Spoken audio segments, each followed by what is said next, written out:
Hi, it's Dwyer, gamblersadvisory.com, also bettingangle.us. Today is July the 7th, 2024. Let's talk boxing. Let's talk about some fights that happened, in particular the Shakur Stevenson fight that took place yesterday.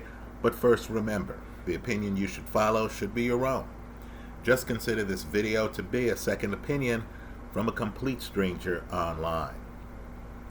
Now, I had a mixed night.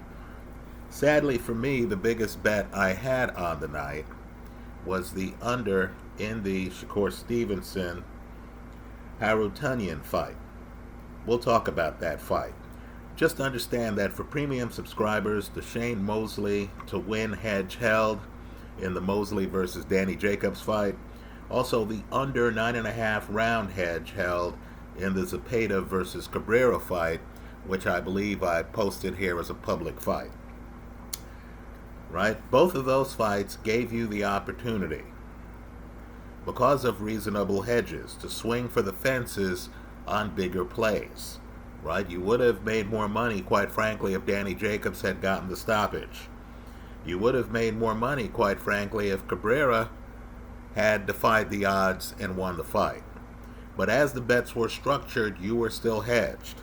You still won part of the play. Depending on how you structured the bet, you could have made a profit on both fights. Now let's talk about the fight. This is going to be the focus of the video, that I lost both halves of the hedge on.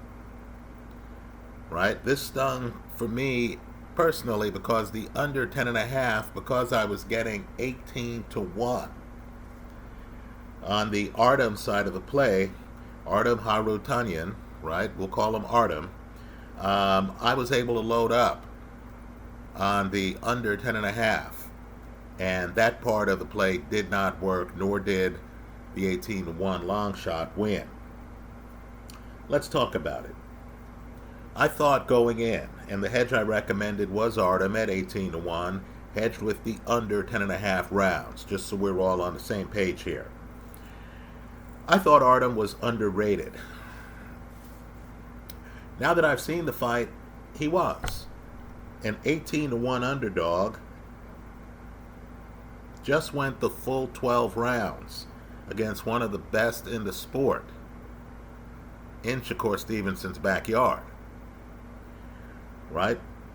Let's talk further. I thought I would make my money back and then some with the under 10.5 rounds. I thought Shakur could catch an aggressive Artem on the way in and get the knockout before the midway point of the 11th round. Now the fight had some wrinkles. Shakur goes back to his corner after something like the 5th round and tells his corner, I'm going to stop this guy. Right? So you can imagine I'm watching the fight. Timothy Bradley mentions it. I'm thinking, great, I have another 5 rounds for Shakur to close the deal here. The CompuBox numbers have started to go Shakur's way after the 3rd round. Right? Shakur has Artem landing less than 20% of his punches. Shakur, of course, has the distinct hand speed advantage. Understand, too, when you're dealing with fast-handed guys, they don't have to chop down a tree. All they have to do is catch an over-aggressive opponent on the way in. Right? The prototypical fight for that is Ali Liston, the rematch, right? The Phantom Punch fight. The idea is a quick-handed guy can just get off that fast shot when the other guy doesn't expect it. Understand, too, once you hurt the other guy, you don't even have to knock him down. If you can throw fast combinations, you can run over there and just unload. Throw like 10 unanswered shots. Have the referee then jump in and stop the fight. So I thought there was a distinct possibility here. Even though Artem had never been knocked out before in his career, I thought there was the distinct possibility that Shakur Stevenson was going to catch this guy who I knew was going to be aggressive, who I knew had come to fight. I thought he'd be there for Shakur Stevenson to catch. I thought this would happen before the midway point of the 11th round. understand too, when you take an under, right here it's an under 10.5. If the 18-1 underdog, who's aggressive, who's twitchy, who throws to the body, if he catches Shakur Stevenson and stops him, you're good on both halves of the play, right? 18-1 plus the under 10.5 if the KO happens in the first 10.5 rounds. Well, let me just point out, after Shakur goes back to his corner and says, I'm going to stop this guy, right? And we see that Shakur is the much faster fighter. We also see that in terms of efficiency, Stevenson is now landing more punches in the fight, right? Importantly, too, Artem isn't the opponent who's running away, isn't the opponent who's trying to hide. No, he's fighting. He's throwing punches, right? Understand, he's even landing punches at a slightly better percentage than Shakur's typical opponents. Shakur is in the pocket right in front of him. So things were coming together, but the KO was not to be. Didn't happen. I lost on both halves of that play. Now let's offer some thoughts here. The biggest takeaway I have from this fight is that 33-year-old Artem is very underrated. The guy who was the 18-1 underdog. And he's likely the betting side of the play against anyone at 135. Right? I mean, just understand, I know the water's deep at 135. Artem has already gone the distance with two of 135's brightest stars, Frank Martin and Shakur Stevenson. Understand, too, he's aggressive. It's him forcing the action early. He's unorthodox, folks. He is extremely twitchy. This is the guy who's hinting at a lot. This is the guy who you have to try to figure things out. You can't just go in blindly. Maybe he's going to throw a real punch. Maybe he's not. He keeps you guessing.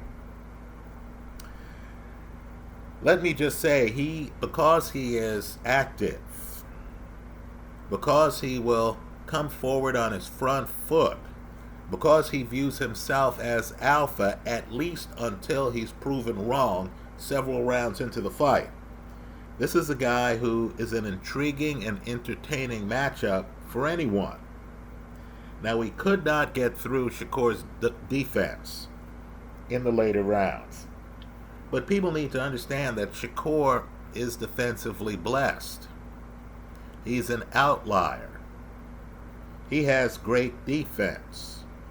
Right? Shakur is one of those fighters who has a great lean in the pocket. Look at how Shakur leans back. I'm just telling you, most fighters don't. I've talked about this in other videos, not even involving Shakur Stevenson, where I talk about how that lean gave fighters like Vitaly Klitschko an advantage. Well, Shakur in the pocket is very hard to deal with for an opponent. Right here, Artem is trying to riddle Shakur's body. He's trying to be slick with it. He's mixing in shots up top. Shakur is able to lean away from the shots up top and have his hands down around his body to block what Artem is throwing to his body. Most of the fighters Artem would face wouldn't have that skill set. Let me also say, too, that Artem, in Shakur's backyard, the fight's in Newark, the crowd is a Shakur Stevenson crowd. Right? Just understand, Artem runs out of gas in the middle rounds. But then he hangs in there. Right now, he had to know that Shakur Stevenson was having greater success after the third round. He certainly knew that the crowd's a Shakur Stevenson crowd, right? Guys like Terrence Crawford and Andre Ward were in the crowd. They weren't there to see Artem. They were there to see Shakur Stevenson. So what does Artem do? Folks, he hangs in there. He doesn't run and hide. He's moving away from Stevenson, but it's with the mindset of staying alive until he catches his second wind. And that's exactly what he does. Right? This is the professional opponent who is prepared to fight all 12 rounds. This is the KG vet who understands that he needs a second win and is able to buy time to get that second win while staying competitive in the fight. He has a lot of heart. I was very impressed by him. Now, as for Shakur Stevenson, let me say this. Stevenson has an excellent cornerman, an older member of his family. I believe it's his grandfather. But the best cornerman can't help if you're not going to listen to him. Right? Stevenson's corner told him to throw more jabs. Now, Shakur's buddy, Terrence Crawford's in the crowd. And understand, Crawford riddled Errol Spence with jabs, which opened the door for Crawford's later KO. Understand, Crawford has a very long KO streak. And of course, Crawford's jab is a weapon he utilizes when he needs to. Now, here, Shakur, who wanted a stoppage, you could tell, was looking for that one big shot to Artem's body. He wanted the stoppage off the body shot, and he ignored his job. Quite frankly, it made getting a KO harder. It made the fight harder. Right? Shakur should have listened to his corner, paid closer attention when the corner was telling him, hey, throw more jabs, player. Shakur had another buddy in the crowd, Andre Ward. Now, Ward, in the rematch against Kovalev, used lateral movement to confuse Kovalev as part of his withering body attack. In other words, that's a fight where Andre Ward thought his way to success was through Kovalev's body. Just like Shakur Stevenson here thought that he could win this fight off a body shot, just looking at how the action flowed. So, of course, to confuse Kovalev, what does Andre Ward do? He starts moving side to side. Look at the film. A lot of lateral movement, right? Here's Ward on his right side. Here's Ward on his left side. Understand, that's an important fight for Ward because even though Ward fought Kessler, Froch, it's Kovalev. The first fight. That's the toughest fight Ward had, in my opinion. Right? So here is Ward in a career-defining moment. And Ward's using lateral movement to confuse Kovalev, which he does. And of course, he's throwing body shots with both hands. Now here, Shakur seems to have forgotten the lateral movement part of the equation. Shakur's in the pocket, he's walking down, or at least trying to walk down, Artem, but he doesn't do enough to confuse Artem. He doesn't do enough to have Artem guessing in which direction the body shots are coming from. Right? Let me say this too. Shakur's corner tells him that his opponent is moving to his right. Right? Shakur does not cut off the ring. Right? He couldn't force a showdown. In other words, Shakur is too leisure. He's moving too leisurely to cut off the ring when Artem is going in the same direction the majority of the time. Right? So let me add another view here. Right? Because Stevenson has a lot of talent. He's not a knockout puncher. At one point, Timothy Bradley, who's a big Stevenson fan, Bradley does not believe that Stevenson against Tank is a competitive fight. Right? At one point, Bradley during the telecast had to say, hey, Stevenson really doesn't have that one-punch knockout power. Right? And what surprised me is that Stevenson wanted the knockout, but thought the way to do so was to chop down the tree. Right? To hit Artem in the body and wither him over several rounds. Shakur, just be sudden. Look at that Ali listed rematch. Right? Just wait for the guy to lunge in. You have the hand speed. Just hit the guy when he's on the way in. Right? Stun him. Then, of course, be prepared to pull a Ray Leonard. Right? You stun the guy, then you jump in with both hands blazing. Convince the ref, hey, this guy can't defend himself. You have the hand speed. You don't have to chop down the tree. You can knock the tree over. Well, let me add my own view here. Since Tank likely fights Loma next, and don't get me wrong, I thought Stevenson won the fight. I thought Stevenson pulled away. He just didn't get the knockout, and I'm a sour grapes gambler who feels that the knockout was on the table in the fight. Right? As Stevenson himself told his corner, I'm going to get the knockout. Right? That was in the middle of the fight.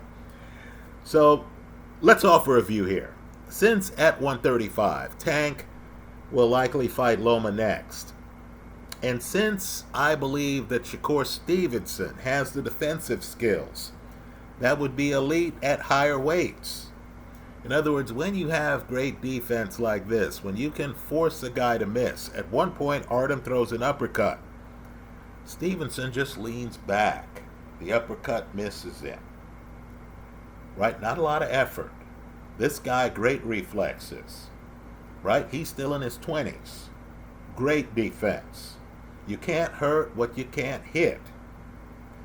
What I want Stevenson to at least consider, the people around Stevenson, since there's some paydays there, is to consider going to 140. You just saw Liam Paro beat Subiel Matias in Puerto Rico, which is a boxing hotbed. Right? That was an event. A lot of Puerto Ricans came out for that match. I believe Stevenson can beat Matias in Puerto Rico. Right? Matias just lost his title, has one of boxing's best left hooks. Stevenson can't sleep on Matias's left hook. Right? I'll concede that. But understand, Matias is not the boxer. He certainly doesn't have the defense that a Stevenson has. I think Stevenson beats Teofimo Lopez in New York. Right now, I understand. Stevenson was with Bob Arum. Teofimo is a Bob Arum fighter, and they weren't able to get that fight going. Right? If I'm Stevenson, I revisit that. Right? Southpaws give Teofimo a hard time. Teofimo attracts crowds in New York. That would be in a media mecca not far from Newark.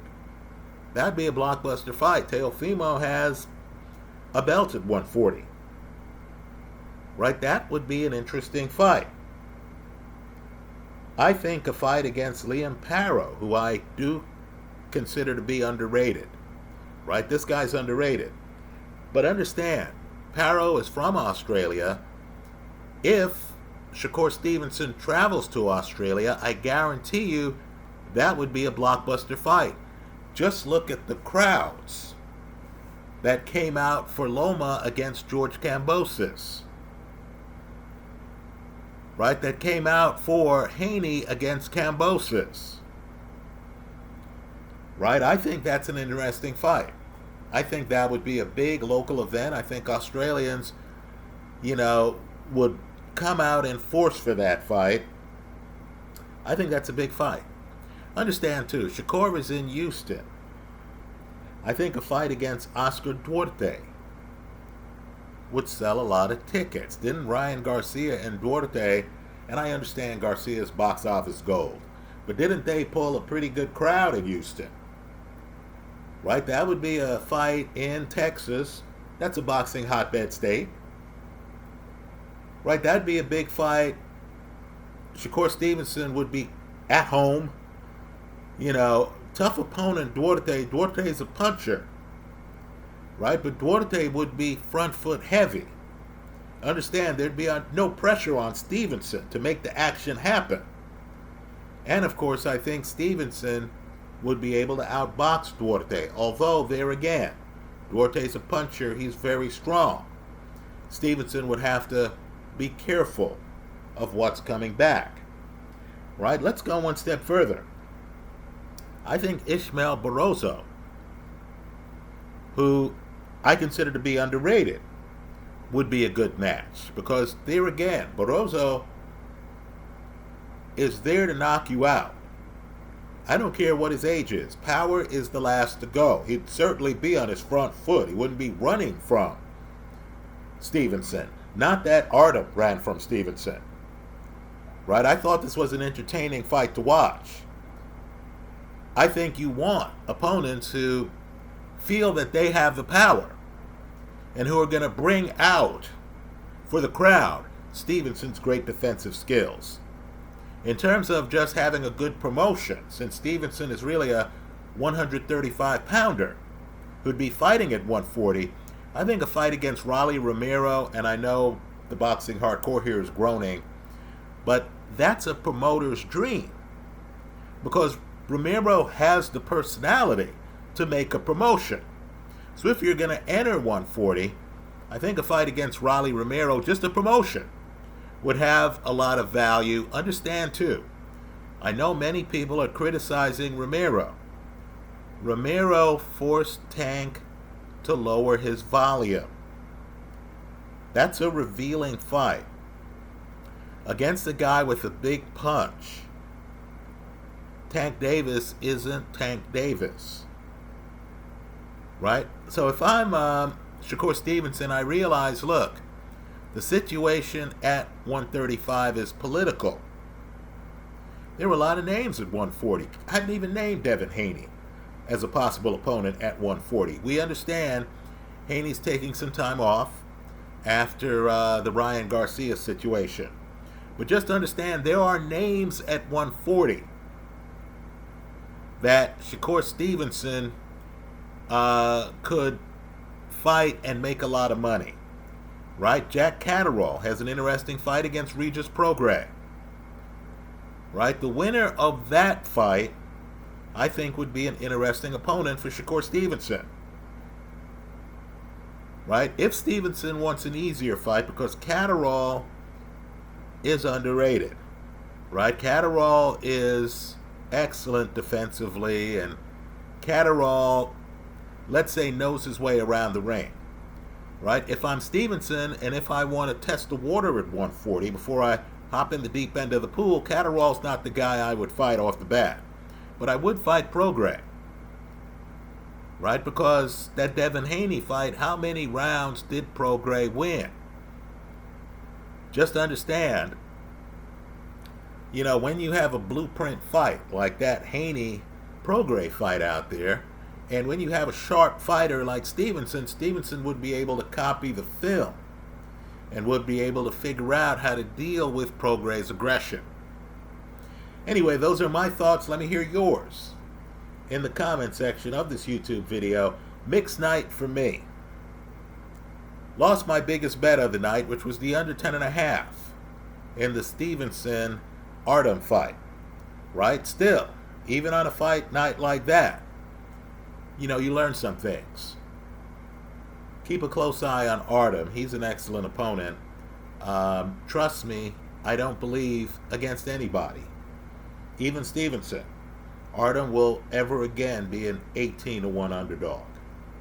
Those are my thoughts. Let me hear yours in the comment section of this YouTube video. Understand too, Artem went off at 18-1 after going the distance, after a 114-113 card against Frank Martin. Ridiculous. Those are my thoughts. I look forward to yours. Thanks for stopping by.